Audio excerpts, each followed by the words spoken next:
Simpleng Kristiyano. Simple ang pagiging tunay na Kristiyano.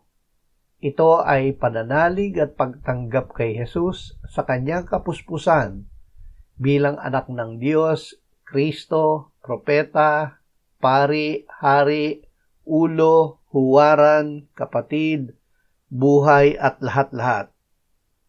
Patuloy na nagbibigay ang Diyos ng biyaya sa pamamagitan ni Jesus.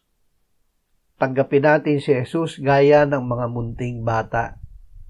Sa paraang ito tayo ay nagiging mga anak ng Diyos na hindi pagkakaita ng Diyos ng lahat ng pagpapalang espiritual at material.